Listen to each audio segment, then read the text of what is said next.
예, 반갑습니다. 꿈 분석 심리 상담사 토정 박재훈입니다. 이번 시간에는 토정 선생의 꿈 해몽 12탄으로서 태몽과 그 대책 해결법에 대해서 설명해 드리겠습니다. 질문하십시오. 예, 선생님. 태몽이란 무엇인가요? 태몽이라는 것은 주로 그 세 가지 정도를 나타낼 수가 있습니다. 첫 번째 태몽이라는 것은 주로 주부가 아이를 임신했을 때 꾸는 꿈을 태몽이라 그러죠. 네네. 그 태몽이 있고, 그 다음에 그 주부가 꾸지 않고 가족이 꾸는 수가 있습니다. 뭐 남편이 꾼다든지 안 그러면 시어머니가 꾼다든지 이런 경우가 있고, 또 이런 경우가 아니고 남이 꾸가 오는 경우가 있습니다. 뭐 옆에 잘 아는 뭐 친척이라든지 안 그러면은 또 친구라든지 그 너의 꿈이라면서 이렇게 오는 꿈이가 있는데 그 전부 다 태몽이라고 볼 수가 있습니다. 그렇기 때문에 태몽이라는 것은 태 속에서 있는 꿈이기 때문에 이것은 우리가 보통 그 식물을 치면 수박과 참깨하고 틀리죠. 네네. 참깨는 어릴 때부터 그 씨가 작고 커도 씨가 작고 수박은 씨는 적지만 크면 굉장히 크기 때문에 그 어떤 우리는 씨를 보고는 잘 모릅니다. 모르지만 우리가 성장함으로써 그걸 알 수 있죠. 네네. 그렇기 때문에 우리는 농민들은 어떻습니까? 수박은 뭐 심어보지 않고도 이렇게 클 것이다. 깨는 저렇게 클 것이다. 이렇게 알기 때문에 태몽을 분석한다는 것은 장차 어떤 아이의 장래를 위해서 굉장히 좋죠. 왜 그러냐면 수박은 줄을 타고 가고 깨는 제자리에 있기 때문에 얘의 진로에 대해서도 상당히 그 조심스럽게 접근을 하게 되면 성공 확률이 훨씬 높습니다. 그러면 또 나이가 들어서도 태몽이 적용이 가능한가요? 가능합니다. 왜 그러냐면은 우리는 그 봄에 우리가 보통 씨를 뿌리지 않습니까? 네네. 뭐 예를 들어 요즘 같으면은 뭐 상추 같은 경우는 뭐 봄에 뿌려가지고 뭐 여름 정도에 먹고 그 다음에 또 다시 가을에 뿌려가지고 이렇게 하지 않습니까? 겨울에 상추 뿌립니까? 안 뿌립니까? 주로 안 뿌리죠. 네네. 안 뿌리는데 비닐하우스 하면 어떻습니까? 뿌려도 되겠네요. 비닐하우스 하게 되면 요즘은 무슨 시설 장구를 해서 할 수가 있죠. 네네. 그렇기 때문에 우리는 그 태몽이라도 이것을 나이가 들어서도 뭐 예를 들어 이렇게 또 봅시다. 울산에서 서울을 간다면은 아침부터 출발하는 사람도 있지만은 저녁부터 출발하는 사람도 있죠. 네네. 물론 출발은 좀 늦어졌지만은 물론 거리는 좀 이탈됐지만은 그래도 출발 안 하는 것보다 훨씬 낫지 않습니까? 그 남이 꾼 태몽은 어떤 의미가 있나요? 다시 한번 이야기해 주세요. 남이 꾼 태몽은 어떤 의미가 있나요? 남이 꾼 태몽이라는 것은 자기가 이제 부인이 임신을 했는데 남이 꾼는 태몽이라도 가능합니다. 왜 그러냐면 예를 들어 이렇게 봅시다. 우리는 그 농사를 그 밭작물을 심지 않습니까? 네네. 밭작물을 심으면 가물면 우리는 물을 퍼가지고 돼야 되는 경우가 있습니다. 근데 일기예보가 가지고 내일 모레 비가 온다든지 이렇게 하는 경우가 있죠. 네네. 뭐 안 그러면 다른 저수지에서 물을 끌어당길 수가 있죠. 그렇기 때문에 우리는 옛말에 이런 말이 있습니다. 꽝 잡는 게 매라는 말이 있습니다. 꽝을 뭐 화살을 쏘든지 약을 나가 잡든지 매를 잡든지 뭐 사냥개를 잡든지 잡는 게 목적이지 그것이 무슨 방법이 그렇게 중요한 것이 아니다. 이렇게 보시면 됩니다.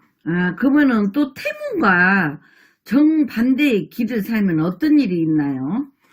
예를 들어 그거는 수박은 줄을 타고 간다 했죠. 예. 줄을 타고 가는데 굉장히 좁은 공간에 심으면 어떻습니까? 수박의 성능이 없죠. 예.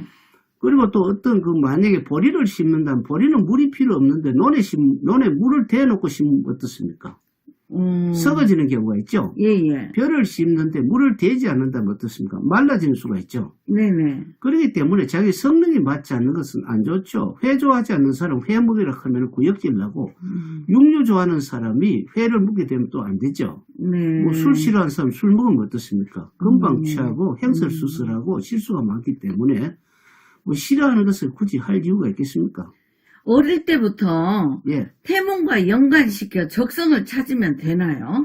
물론 되고 말고요. 왜 그러냐면 산 위에서 물이 흘러내린다고 한번 쳐봅시다. 위에서 밑을 내리기 쉽습니까? 어렵습니까? 쉽죠. 쉽다는 것은 밑쪽에서 저수질이 생기면 어떻습니까? 쉽지 않겠습니까? 흐름이 필요하지 않습니까? 그래서 우리는 그 흐르는 강물에 배를 띄우면 쉽습니까? 가만히 있는 강물에 배를 띄우면 쉽습니까? 흐르는 강물에 배를 띄우는 게 쉽죠. 똑같은 원리이기 때문에 예. 다시 재료를 할 여지가 없습니다. 그러면은 또 태몽이 한 편 이상이 있을 때 어느 꿈을 선택해야 하나요? 다시 한번 말씀해 주세요. 태몽이 예.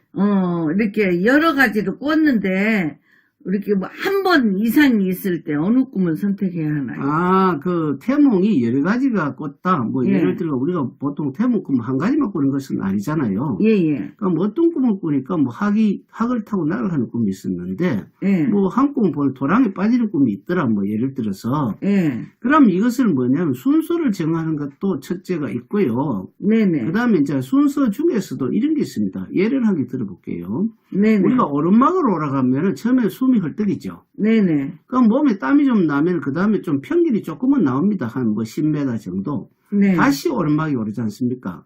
다시 오를 때는 앞에 헐떡이는 거하고는 좀 틀립니다. 몸에 땀이 났기 때문에. 그래서 태몽이 비록 많다 하더라도 순서를 잘 정리해서 퍼즐을 가지고 이렇게 조립을 하게 되면 전부 다 활용을 할 수가 있습니다. 예를 한번 들어볼게요.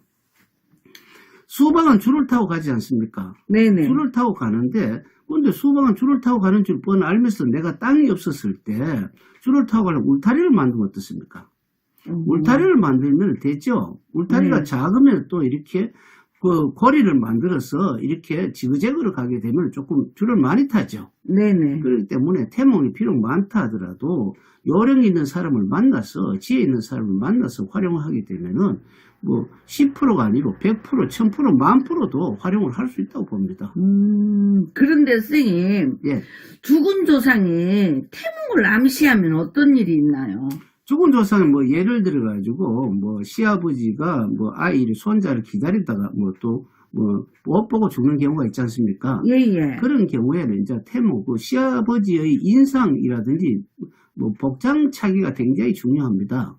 굉장히 기분이 좋게 이렇게 나왔을 때는 이것은 내가 그 바라던 아이를 그 시아버지께서 점지해 주셨구나. 뭐 안 그러면은 아주 그 기분 나쁘게 이렇게 알을 뺏어간다든지 뭐 이런 거 있지 않습니까? 네네. 그런 것은 주로 그 조기에 사망하는 수가 많습니다. 이런 경우는 대책을 수립하셔야 됩니다. 왜 그러냐면 큰일 나죠. 뭐 또 다른 질문 있습니까? 아니, 이제 없는데요. 그러면은 다음 시간 13탄에서 또 다른 꿈으로 여러분을 모시겠습니다. 감사합니다.